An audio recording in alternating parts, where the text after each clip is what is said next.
58 मोर्चे काढले. कुठं साधं कोणाकडे डोळे वर करून सुद्धा या समाजाने बघितलं. तशी त्या समाजाची शक्ती आहे, ताकद आहे. कुठं साधं कोणाला खर्चटलं सुद्धा नाही सगळ्या मोर्चामध्ये. जर करायचं असतं ना मराठा समाजाला, तर या महाराष्ट्रातल्या जे कोणी शक्ती अशा पद्धतीने विरोध करे त्यांना नीट करायला फार वेळ लागत नाही. परंतु मराठा समाजाने शांततेच्या मार्गाने सगळं आंदोलनं मागच्या कित्येक वर्षांना चालवलेलं आणि येणाऱ्या काळातही चालवेल. न्याय मिळवण्यासाठी मराठा समाज प्रयत्न करेल, असं एकंदर मराठा समाजाची भूमिका आहे.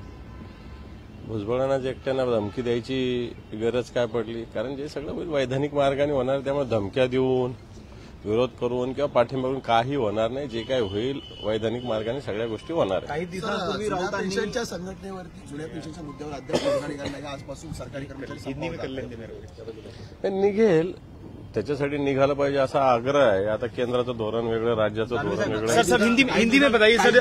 भुजबल आरोग्य यंत्रणेवर ताफेरे ओढले होते. त्याच्यानंतर विधान भवनाच्या बाहेर एक आज बॅनर लागलेला आहे. एक सामान्य रुग्णाची किडनी तस्करी जे लोकशाहीने उघड केलेलं होतं त्यावरतून एकंदरीत आज प्रश्न उपस्थित केले की नेमकी काय कारवाई झाली आहे? नाही, सरकार असं काही कारवाई करतच नाही. या सरकारला खरोखरच जनतेची किडनी काढून घ्यायची काय अशा प्रकारची स्थिती आहे. आता सरकारकडून कोणाला कारवाई? सावंतांच्या आरोग्य रोकना भाई, हिंदी में करने देना भाई. सर हिंदी में जानना चाहेंगे. भुजबल ने कल कहा है कि उनको थ्रेट है, लाइफ थ्रेट को लेकर. जिस तरह से सब गलत बात है. भुजबल जो खुद का महत्व बढ़ाने के लिए सब बातें कर रहे हैं, समाज में बहुत ओबीसी के मसीहा बताने का प्रयास कर रहे हैं, लेकिन कोई ओबीसी के खिलाफ भी नहीं है.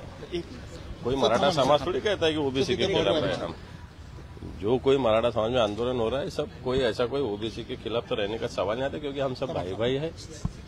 मराठा समाज अगर कोई करना चाहता था हिंसा, तो मराठा समाज ने 58 मोर्चे लाखों लोगों के निकाले, लेकिन कहीं थोड़ा भी मराठा समाज ने कभी आग भी उठा था किसके तरफ देखा नहीं. वैसे देखा जाए तो मराठा समाज में वो शक्ति है, ताकत है, लेकिन मराठा समाज हिंसा पे विश्वास नहीं रखता. सर जरांगे पटेल ने कहा है कि भुजबल से सरकार डरती है, इसकी वजह से इस तरह की भाषा का प्रयोग किया जा रहा है. हो सकता है, क्योंकि भुजबल सरकार के कैबिनेट जिम्मेदार मिनिस्टर होकर भी ऐसी बात करती है, तो सरकार के जो मिनिस्टर जो कैबिनेट में डिसीजन होता है उसके खिलाफ भुजबल बात करते हो, तो सीएम साहब ने उस पर कार्रवाई करना चाहिए.